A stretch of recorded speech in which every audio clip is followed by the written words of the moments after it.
Agora vamos falar um pouquinho sobre plano cartesiano. Como eu falei para vocês, baseado em um exercício para ajudar a falar um pouco da teoria do plano cartesiano. O plano cartesiano, gente, são duas retas perpendiculares, ou seja, elas formam 90 graus entre si. Perpendiculares por quê? Porque elas se encontram em um único ponto, certo? E essas retas são o quê? Coplanares, ou seja, estão no mesmo plano, tá?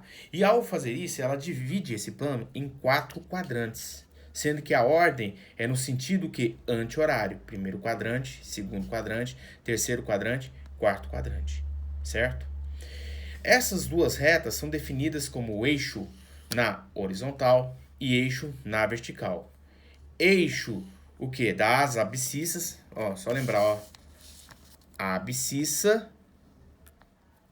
e o eixo Y é o que? É o eixo das ordenadas. Ordenadas. Uma diquinha pra você guardar quando fala assim, abscissa e ordenada. Cuidado para não confundir, gente. Ordenada com coordenada. Coordenada é outra coisa, é o par ordenado, ou seja, é quando você tem os valores que são padronizados também, sempre primeiro é o x, sempre depois é o y, certo?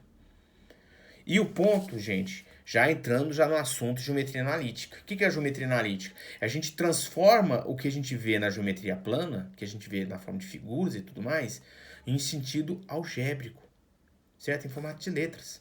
Então, o ponto na geometria plana é assim, não é? Na geometria analítica é assim.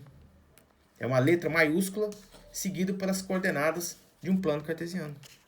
Porque duas coordenadas não vai definir o quê? Um ponto. Então, por isso, na geometria analítica, isso aqui é o ponto, certo? São as coordenadas x e y, tá?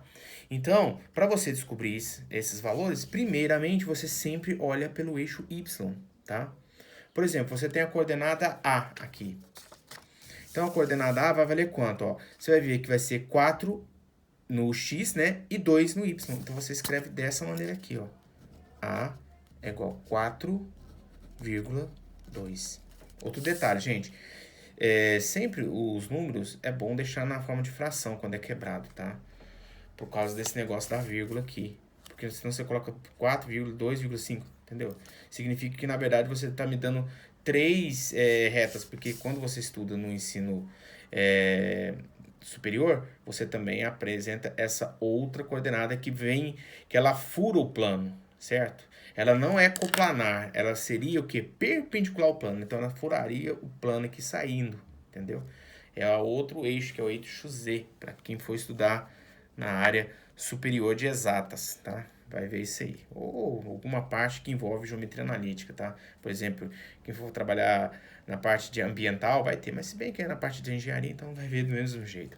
Bom, a letra B. Na letra B, gente, vocês podem observar, um detalhe importante, gente. Quando está nessas coordenadas aqui, tanto o x como o y tem valores positivos. É importante citar isso, certo? Valores positivos.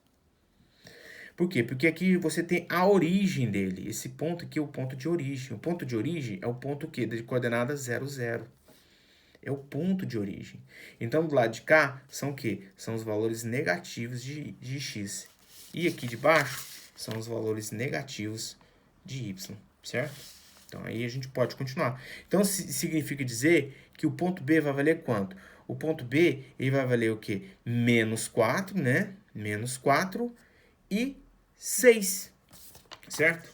Então, B, ó, vou escrever bonitinho aqui, ó, B, menos 4 e 6, certo? Vamos ver agora a letra C. Onde está a letra C? C está aqui de baixo, ó, certo?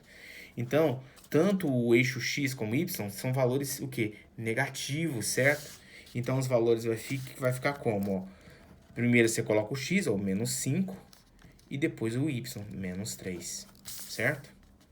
Tá? É só contar, tá, gente? Você conta aqui, ó. Tá vendo essas linhas tracejadas? Então, você vai contar e você vai achar as coordenadas. Primeiro no eixo x, depois no eixo y, tá? Nunca troca, porque fica errado. A letra D tá de cá. Beleza, agora só o x é positivo e o y é negativo. Então, as coordenadas do ponto D vai valer quanto? 4, né? E menos 5, certo? 4 e menos 5. tá? Vamos atrás da letra E. A letra E tá onde? Tá aqui, ó. Tá vendo que ele encontrou aqui? Tá no eixo Y. Quando ele tá nos eixos, significa que o valor do outro eixo é zero. Olha lá, ó. O X é zero e você só tem o quê? O valor do quê? Do Y, certo? Então aqui, ó, o que acontece? Quando ele estiver na marcação do eixo Y, significa que o X é zero. Então, beleza. Então, o E, né, vai ficar como? 0 e 4, tá? Agora, o F. Tá vendo, gente? Sempre letra maiúscula. Não pode usar a letra minúscula. Depois a gente vai ver que letra minúscula é para reta, tá? Para ponto, que são as coordenadas, letra maiúscula. Ah, se eu colocasse letra F minúscula, ficava errado, tá, pessoal? Tem que ter essa definição, tá? É definição, então não pode cometer esse tipo de erro. Bom, a letra F agora, ó, vocês podem ver que agora o ponto está no eixo X. Quando está no ponto do eixo X, significa que o Y agora vale zero. Então, você só tem o valor do X. Então, quando está no eixo X, significa que o Y vale zero. Então, F aqui vai ficar como? Menos 3,0, certo? Porque o Y vale zero. E o G, né? E o G? Vamos lá, G. A letra G está aqui embaixo, ó.